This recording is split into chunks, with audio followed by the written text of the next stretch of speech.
Sir, casual Wednesdays or what? Dude, this is just what an entrepreneur dress like, right? I'm trying to go with the trends. Trying to go, you wear a Mickey Mouse shirt, you put cats on the wall, and we got 10. Bro, it's something about like this is number 5, Stay Hot. Stay hot. Yeah, I was thinking, yeah, go. I It's want just to hear you like say. it's just like yo, it's great with like every single Wednesday. It's the it's the consistency for me that I'm just like I'm always expect. I went for a run today and I was like, damn, like Nice. I got Stay Hot later today, like, and I'm having all these thoughts and I can't wait to like bounce them off and like get these thoughts. I get these thoughts in the air, like in Dude, I was the so light. fatigued this morning. I was so fatigued. I went for like an early run too, but then I was All that. fatigued. I had like an 11 o'clock wall. I also had my COVID shot yesterday, my first one. So I Ooh, was yeah. like, Okay. ooh, maybe that's side effects. And I was like, well, Sure. fuck, man. We got like 4 o'clock every Wednesday. Stay hot. I'm like, For sure. I'm energized. Put How, right back how, in. yeah. How was the shot? How did you feel? Did you feel like you were pressured like either way to get it or not to get it? Were you on that? Were you taking? You know how the internet's just been going crazy with Yeah. vaccine, no vaccine. I like, so I'm just like a person. I don't know. Maybe this is a bad thing. I'm just like a little like go with the flowy. Like I go like get my doctor's checkup every year, but then I'm like, well, I feel great. Like Yeah. I don't think I need to go. I don't like hospitals because they're sad and they bother me. Is I it? hate There's them. nothing I good. hate like Yeah. I don't mind doctor's offices, but like I'm only going there if like you need me there, right? If I'm like if I feel like I'm gonna die, then I'm going to the doctor, right? Like that's it. And so um proactively, one of my partners here just booked me for it. I was like, Troy, just go get it done. It's good for you. Right. Again, my mentor says like, yeah, just get it done. I was like, all right. I just need someone to like kind of get me. It wasn't pressure or anything, but it was just like, eh, It's like yeah, get it done. I heard someone like the perspective of like you're doing your part, like you're doing your part in getting vaccinated, to take Yeah, the province to a certain level so we can return to normal, help the healthcare system, not be as busy or hectic by getting your vaccine shot. right. I got mine last week, and Nice. literally it was like 2 seconds, and then they Yeah, you go in there. dose, and I was like, "Is that it?" And she was like, "Yeah, all that anticipation for nothing."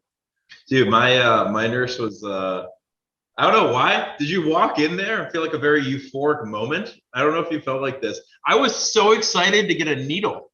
I was like, what the hell? It's like the first time in my life I'm excited to actually walk in. I was like chatting up the front nurse, telling her, like, thank you so much. This is Yeah, yeah, awesome. I appreciate it. I was telling everyone, I was so thankful.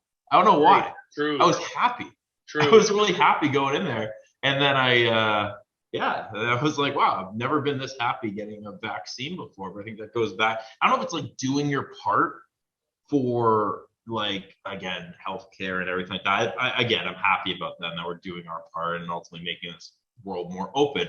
But I was like, man, we've just been bogged down and fighting and just Yeah, closed off from everyone. I'm just excited to get back to living, buddy. yeah. Like, I It's like want that. the moment that we start seeing the end of the light at the end of the tunnel. It I think was that's like, what it was. and what's going to be really cool. This is how my mind works. Is like, um, in 20 years, 30 years, when we look back at this part of history of like the global pandemic of Yeah. COVID-19 shut everything down, it's like last week for me was like the vaccine, like that was a historic moment or something, like I guess, yeah. I mean, I was just like, dude, this is like the first step to actually getting back to life. exactly. Like, and then I went like, wow. Then I started reflecting on like where I've been over the last, what is it? It's happened. March was lockdown last year, Yeah. and it's June. So again, April, April, May, June. It's been 15 months, guys. We've been locked down, right? And like not back to reality. And looks like we're coming out of it in the next couple of weeks, Mhm. which is nice, finally. And like I said, You but then like you start reflecting, right, Christian, on just what that 15 months has been like. Yeah, do you think Greencube would be what it is today if the pandemic didn't happen? Man, so funny, right? So now I'm like, Crazy question. Oh man, so it's funny, right? Because like we talked about it, like again, I love now, like we're building a journey through Stay Hot that I Yeah. love. I'm loving like where we were at Act One, which was like again, now I'm like in a post today, I'm Yeah. referencing always like previous acts, right? Act One was all like questioning phase, believing in you, and getting there, right?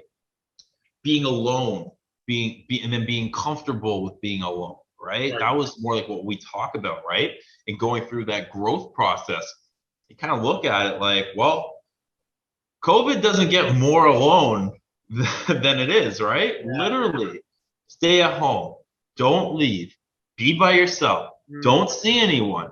So I was kind of fucking, again, mentors, yeah, but I was kind of fucking forced. We're all kind of forced to really look at yourselves. If you didn't, again, like I think a lot of people, like a lot of big celebrities, like took the time to say, really look at this time to reflect and figure out who you are, right? And I didn't, like, again, I was never very much of a self-reflection person. That wasn't my status quo. I wasn't self-aware, as we always call it, right? But I really took I guess just organically, when we talk about took a step, take another step, was in pain, uncomfortable, grew. And I think not having any distractions, we'll call it as it is, helped. For sure. And like my experience with the whole thing too was when it first happened and we didn't know what it was and how dangerous or deadly, and like I booked a ticket, like I had to pack up all my things from London, England in the matter of like 12 hours, book a flight for the morning of. Oh yeah, like it came out of nowhere. Oh, wow. So you were going to go to London I was the there. day I was you were there. there? I was there. So I like graduated in May of 2019. Come on. Spent the summer working in Halifax. And I said, yo, I need to do something that gets me like in the deep end and jump. Right. Like I just whatever. So I got to do something. I had to do something. Typical coming out of school, got to do something. Too comfortable, play basketball, party for the last 4 years with all my friends. I was like, there's no real growth, right? Yeah. So I was like, I'm booking a one-way ticket to London, England. I've never been to Europe before. I don't know where I'm going to live. I don't know whatever. Did that. Worked at a Polish restaurant. You know, it was late nights and everything. And Are you Polish by descent? Not Polish. Wow, and you got hired. And you got hired. I just you look kind of Polish. You got like you got kind of the texture and makeup of a Polish person. It was just a job because all my whole thing was like people were asking me, so what are you going to do? Are you going to go travel Europe? And I was like, no, I want to find an apartment, find a job, and then get settled first, because I had a 2-year work visa. I was allowed to be there for 2 years to work. Yeah. So I found an apartment, found a job, and then all of a sudden COVID, like the rumors were happening and this disease, people were making jokes, didn't know what it was and whatever. Anyway, my job had to let me go because they were like, we're losing money. You were the last one to be hired. We need to let you go. The last one hired is always the first one to leave. 100%. I was like, yeah, like there's hard feelings. The most disposable asset. Yep.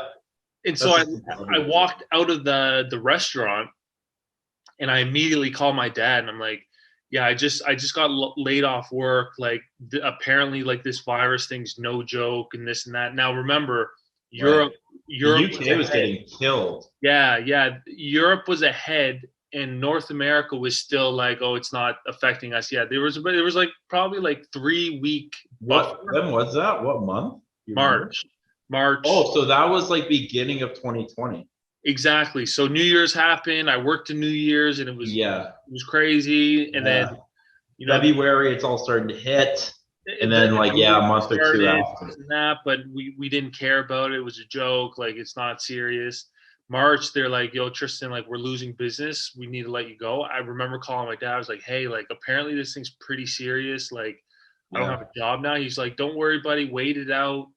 Like you'll be fine. Wait it out. Wait it out in that hotspot, Tristan. You'll be fine.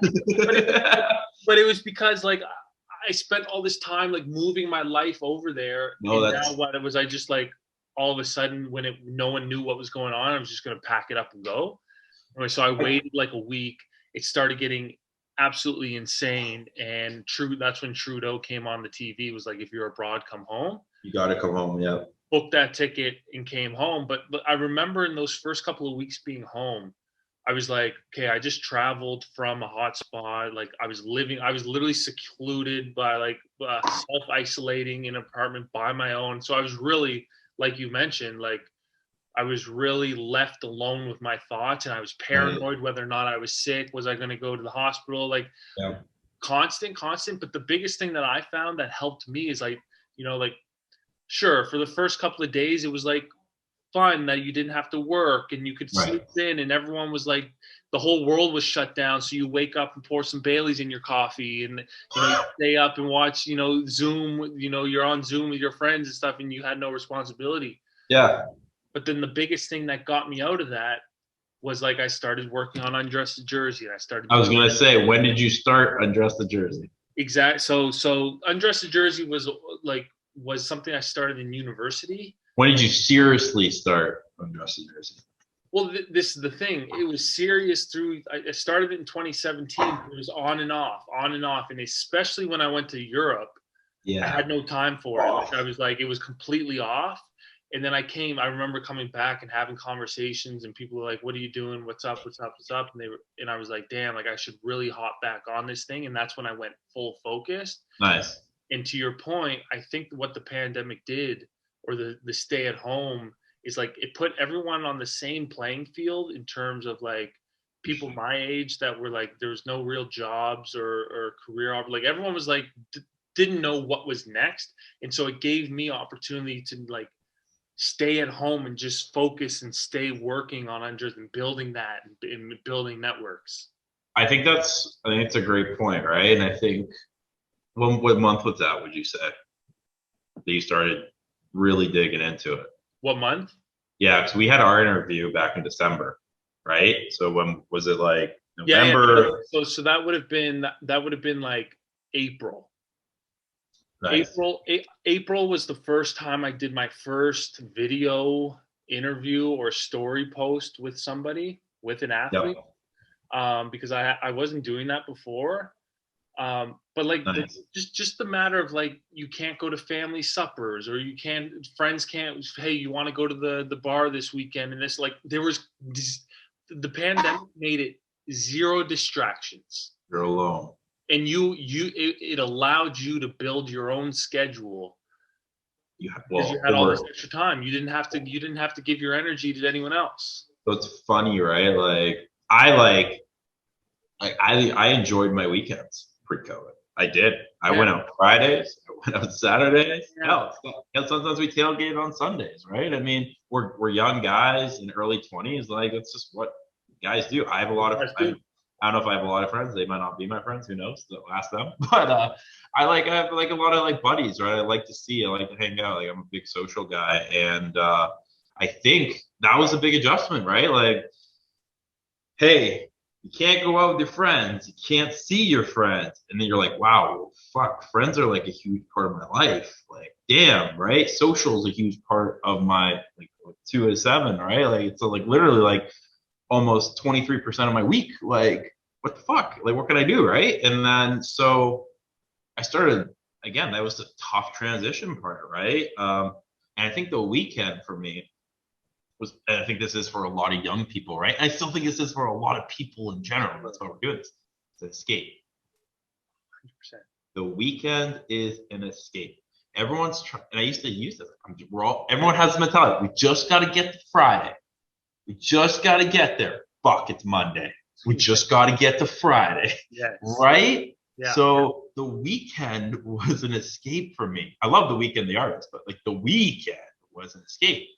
That was my like vacation, right?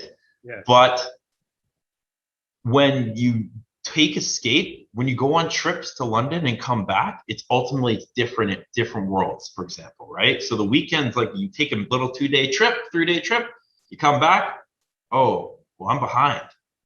Yeah. Oh, I'm just trying to get to Friday and survive, right? Mm-hmm. Take another trip, I'm a little more behind. I feel like I was always behind, like pre-COVID.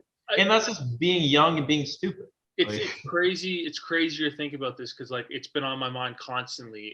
It's the weekend, or in general, it's like when you're turning your brain off.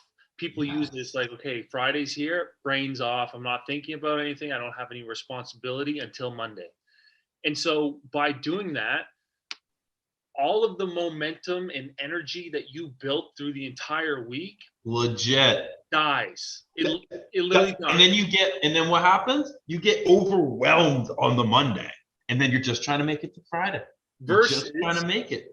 Versus if you maintain that discipline of thought throughout the entire week, like there's never any restart. There's never. And I think you're right. Like, listen, the weekends are, enjoy the weekend, but that was a great way you put it, right? The discipline of thought, right?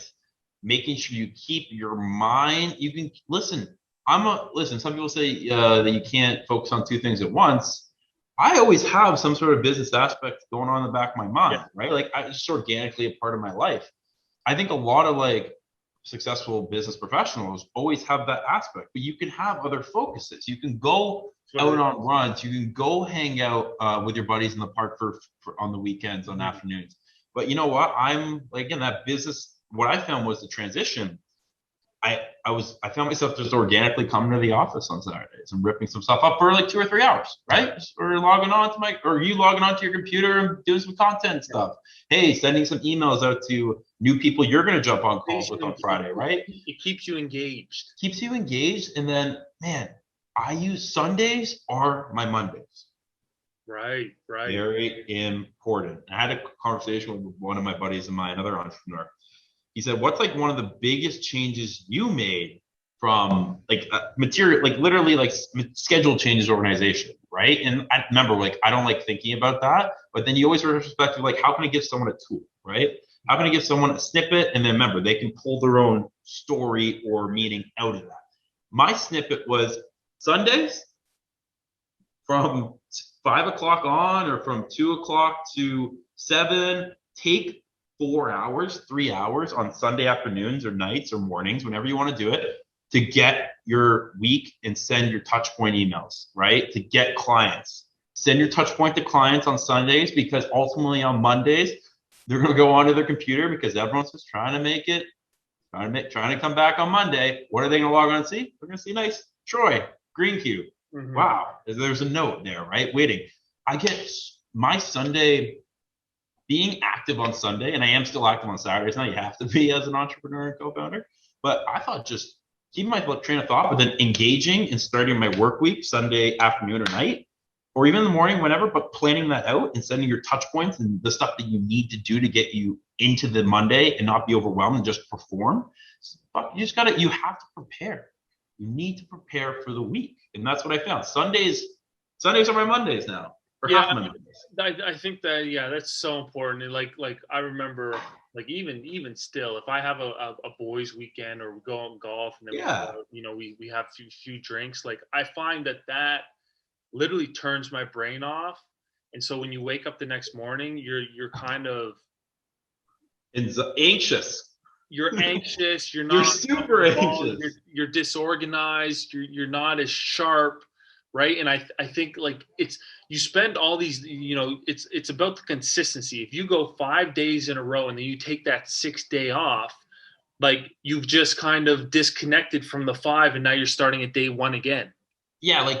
But again, right. It's bad. Like you can't always just like, I'm not saying go full throttle 7 days a week. No. No. I'm saying, but like you said, the discipline of thought, I thought that was beautiful. Literally. It's not mine. I heard it the other day. Oh, you fucker. Yeah. we gotta make sure we give people credit on this, right? Because they'll come after us and sue us. But I'm just joking. But yeah, no, I think that keeping a train of thought, staying engaged, staying optimized, and then listen, like I love coming into the office on weekends now. I love it, man. It's like, because I know like Monday rolls around, it doesn't feel like Monday. Exactly. It just feels like it feels like Friday. It feels like Friday with work, right? Like you're jumping in on Monday, cool, call, contract, onboarding, check in with tech team, it's all organized. You're good to go. I think too, I heard this from David Meltzer, who's actually an advisor for the Athlete Tech Group for us, but he's a co-founder of Sports One Marketing.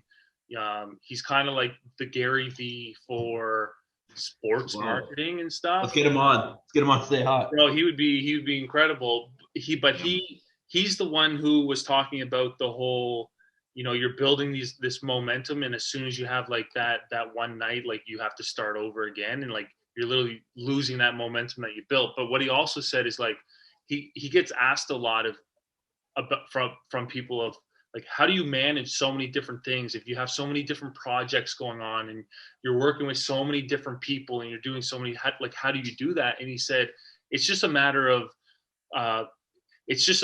refocusing each time you go to do a new task or focus on a new project. So for example, I spend my day, working with ATG, and then I know it's 4:00. It's time to hop on Stay Hot. I'm still carrying the same energy that I've had all day. I'm just refocusing my mind to a new thing. Yeah. Right. It's just all about it. It's just like when that's how you manage multiple things. It's just you just have to refocus. What's the agenda? What's the goal? What are we trying to achieve in this call? Boom, refocus. Okay, now I have a call after this about that. Okay, boom, refocus. It's just always refocusing, but you're maintaining. Do you ever need to refocus, but you're just focused? Yeah, but you're focused on different things, right? Okay, so you're saying like your level of focus doesn't change, but your frequency of energy that you're giving off doesn't change. But what you're focusing on is different themes, projects, tasks, goals. But you have the ability to not be overwhelmed and anxious by that because you stayed engaged on the weekend. And you never like cut.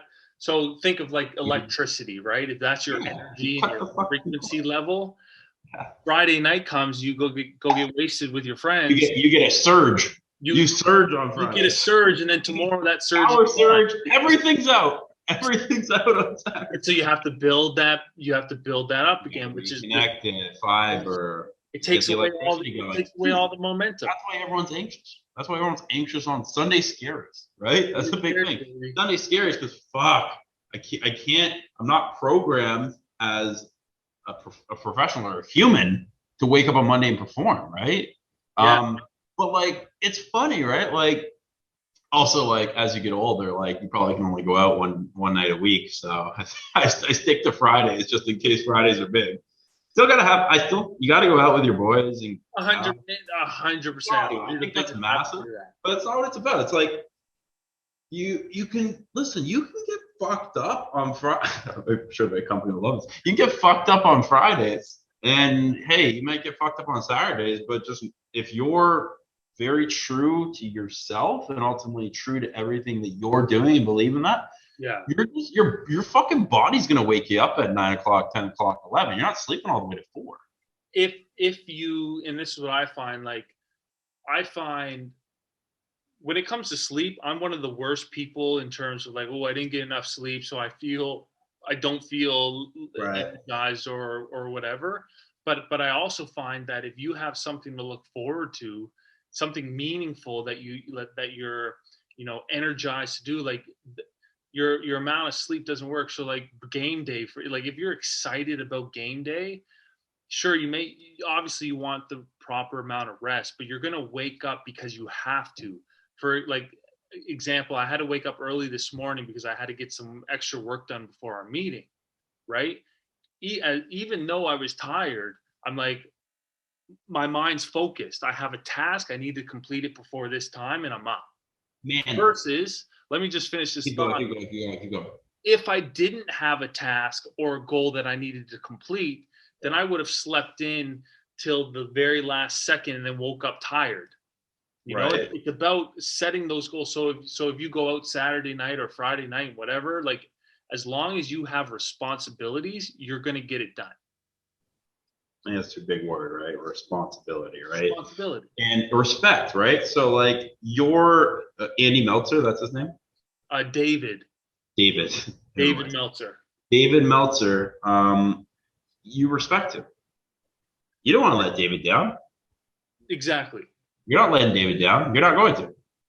You might wake up and on Saturdays and Sundays and feel like shit. It's gonna feel like we always talk about. It's gonna feel like work. It's gonna be hard, right? But eventually, like, you're not gonna work for David anymore. You're gonna work for you. That's a big thing, right? And then I told my mentors, it's like, guys, I love you, but like, I'm not working for you guys anymore. I'm working for me. And they said, Troy, that is amazing, because when you're working for yourself, it ultimately then enhances your output, right? Like, you're going to then enhance your relationships with your mentors, you'll enhance your relationship with your partners, your team, everything. But it all comes back to you. But I do think having mentors, respect for them, responsibility. We always talk about how people and mentors need to keep you around the hoop, basically. Yep. Until that you belief, you passion takes over, and then ultimately you're just working for you. You're organically waking up on Sundays. What kind of change have you seen in your productivity since you started working for yourself, not as a co-founder entrepreneur, but like purposefully, I'm doing this for me versus for someone else? Has that changed your productivity at all? You're invincible, man. I did this thing. I posted that LinkedIn, Eminem thing as an act today. Bro, I went and Googled before my call. I like Googled the scene so I could. Now everybody from the 313. Yeah. So I love this is like I remember I'm starting to get into Mob Deep right now. I don't know if you've heard of them. They go like the song's like Halfway Crooks, like they know such things as halfway crooks, right? And so I love it. And then I was like, fuck, okay, I don't know why you got taken back to that Eminem thing. Why do I do the acts? I don't know, just went there.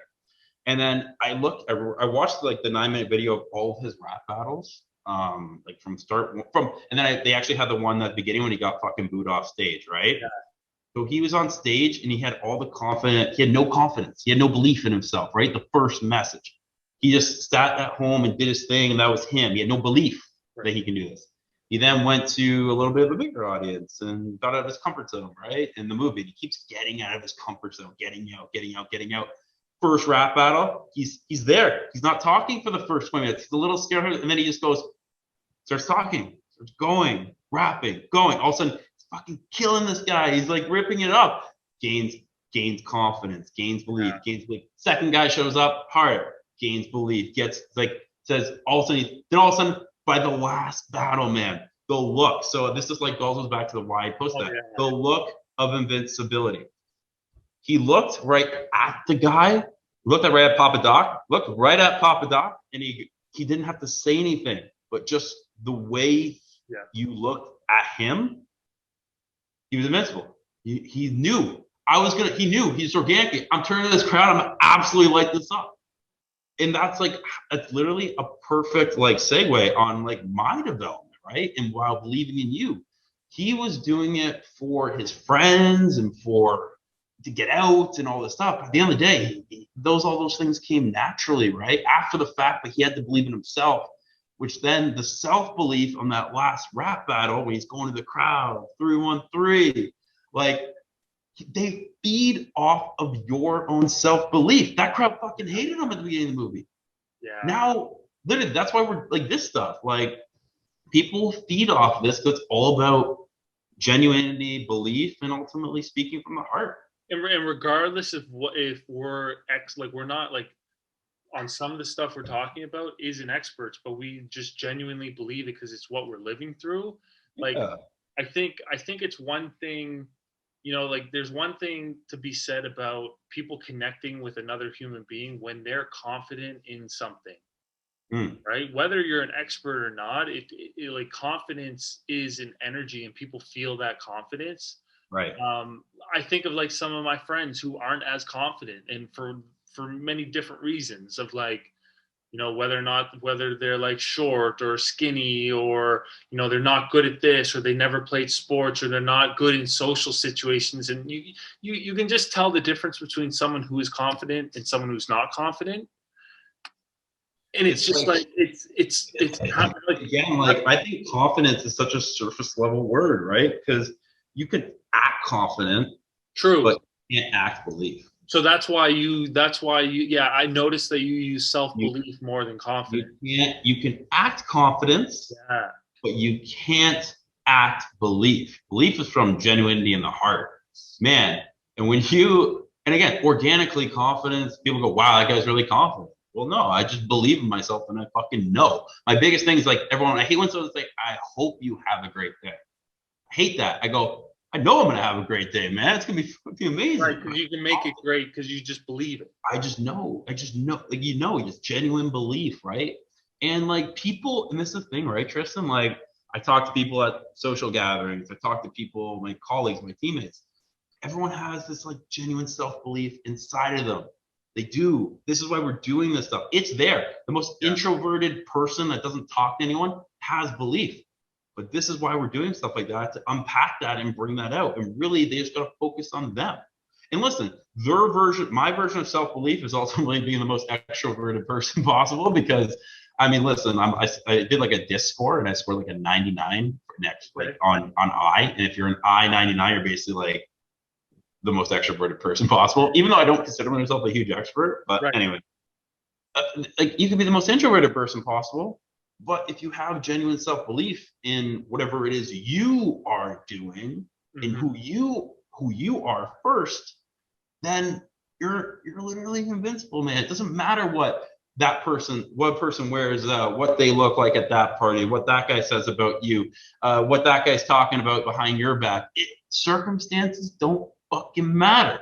Fuck the circumstances, man. I agree. I think I'm trying to think. So like my self-belief or confidence, like on the basketball court, came from the fact that I knew the work that I had put in. You know, right. I knew that I put in all of those hours in the gym to work on my jump shot. So when I did go to the free throw line during game, I was like, I've done this 1,000 times. Right. So that's where I do think that the confidence versus self-belief, that's a good visual for me because I also think, Tristan, I was a decent athlete. I was confident as an athlete. Well, this is what I'm going to say. I have belief as an entrepreneur and co-founder, which is I wish I had belief. I think I let a lot of circumstantial bullshit dictate my performance on the ice. And that ultimately allowed I had to be confident and act because even though I was great, but if I genuinely believed that I was great, who knows where that would have gone, right? But it's funny that all comes with age. It all comes with certain parts of your life, and here we are. And when you reflect, like now you've recognized what true self-belief feels like, and you're like, oh, I wasn't truly believing in myself as a hockey player. You can say that now. Oh, I wasn't. Yeah, genuinely, truly, I was confident. I was 100% confident. I thought I was a fucking Wayne Gretzky of college hockey. Like I was confident, but like it wasn't genuine self-belief. If it was belief, I wouldn't have felt those 6 a.m. practices and being tired, getting out of bed and all that. Yeah, I might have felt it the odd day. Might have felt it the odd day, but like that's why like today, for example, right? Like I got up at 6. Okay, like I went and I was like, I don't know, I'm running, I'm going to the office at 7, I'm doing this, right? And I reflected actually on the half of this, man, when I was in school, getting up for 7 a.m. lifts, 6 a.m. lifts was a drag. Exactly. So now it's not a drag anymore. It's just, it's belief and confidence. Why does Kobe go to the gym when he played, why did he get off the plane and go right to a local court and shoot? Right. That wasn't because he was just believed in himself. It wasn't listen, people surface level, people think, wow, most confident guy ever. No, he just believed in Kobe. He just organically did that. And I do think it's important that you did say, like, yeah, there you will have those days where you don't feel like going to the office at 7 a.m. But I think that's where discipline kicks in, where you're like, discipline. Like LeBron posted a photo or a video of him shooting late night in the gym, and what he said is like discipline is recognizing that what you do, you may not always love, but you do it anyway because you know you have to. Or and like the fact that you know you have to, I don't know, man. Like, I'm gonna see if I can pull it up because it's stuck with me since, yeah, clearly. pull it up.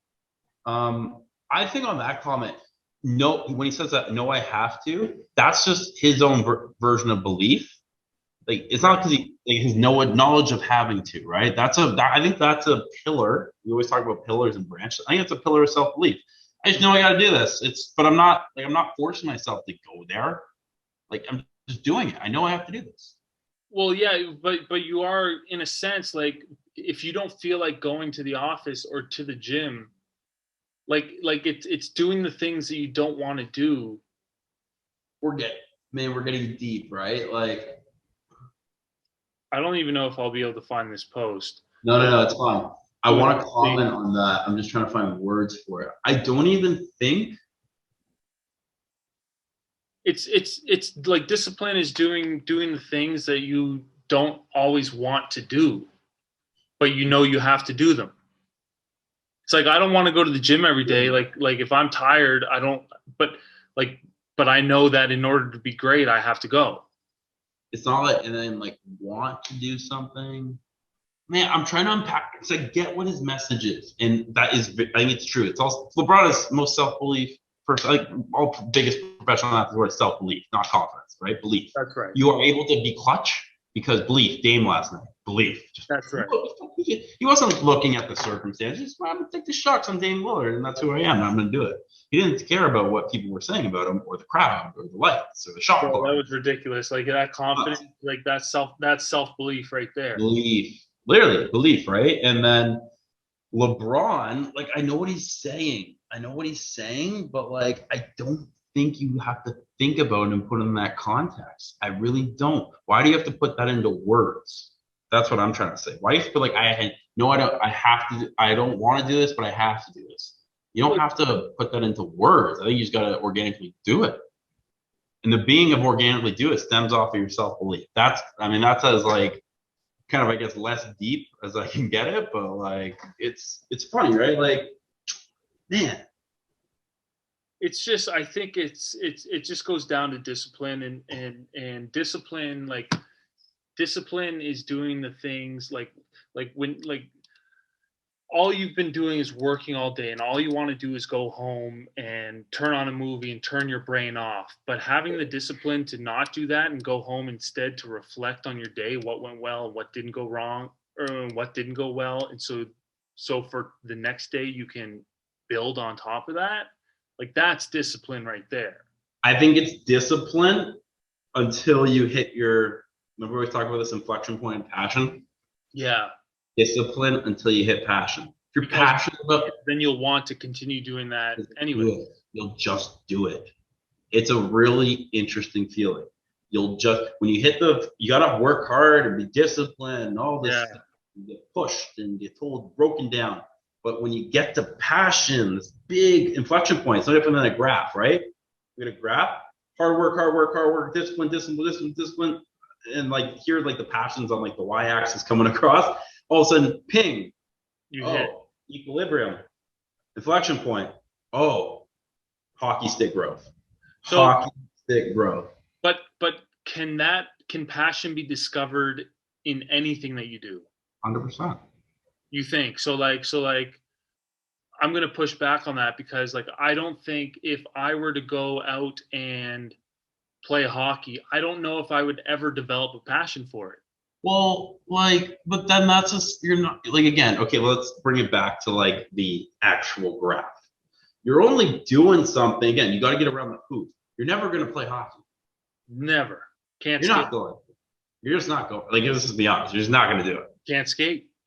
Okay, yeah, it doesn't matter. You could, if you really wanted to, like, you wanted to push yourself and be hard work and discipline, you probably maybe get there, right?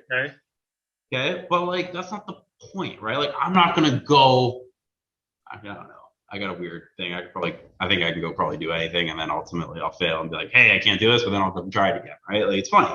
Yeah. So maybe like, we talked about this last time, right? Like, you're in the right vicinity and space of something that you're working toward passion about, sports, right? Working with athletes. this stuff, right? Like you're in the content creation, video. You're in the space that I'm gonna be straight up honest. You're very talented, very good at it. Right. You're very good at something and talented because you've worked at it Yeah. a bit, and then you've ultimately been pushed maybe a little bit by people around you, and then you got to take that and channel it, and then ultimately from a career perspective or from a company perspective or from a you perspective to take it seriously, you got to like really be disciplined and ultimately discipline and hard work to get in the vicinity of passion. Yeah, and it starts with what are you interested in? So I've always been interested in like doing little edits and Right. you know, I'll see a picture of something or a video and I'm like, damn, that's cool. Like I want to go do that. So I've always been interested in something like that. Right. For me, I'm not really interested in hockey. Like I love the playoff hockey energy that's going on right now, but like to play hockey, I'm not interested. So Well, I wouldn't let's unpack that a bit. So like, what about videos and clipping and media? Like why have you look at it? Like why have you always been visually drawn to it? Like what is that? Because at the core, I think I'm so interested in communication. Okay. And I think video and photo and whatever is a form of communication that is like attention grabbing, it's emotional, it's dynamic, it's all that, but at the end of the day it's just another form of communication. Would you say communication is one of your core values as a person? I was literally running today and I was like, damn, I think I'm obsessed with communication, becoming a better communicator, because at the core of almost everything that human beings do, it comes down to communication. So that's your like passion right there. I think so. So yeah, maybe there's two differences, right? You have your internal passions. Mine was like proving to myself and ultimately just helping people. Really, that was kind of my internal passion. I didn't know that, but like ultimately starting businesses and being an entrepreneur, that was kind of like it, right? Like, but really it stems down to like proving to myself that I am great. That was kind of my passion. Yep. I wouldn't have said that right probably in the situation that you're at now, right? You know that communication is your passion, right?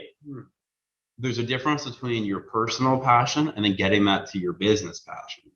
And the business passion stems off of maybe like the start of the bottom of the y-axis, if I can put it that. And you need hard work and discipline. And the ultimately from business, the business is on the x-axis, okay, and passion's on the y.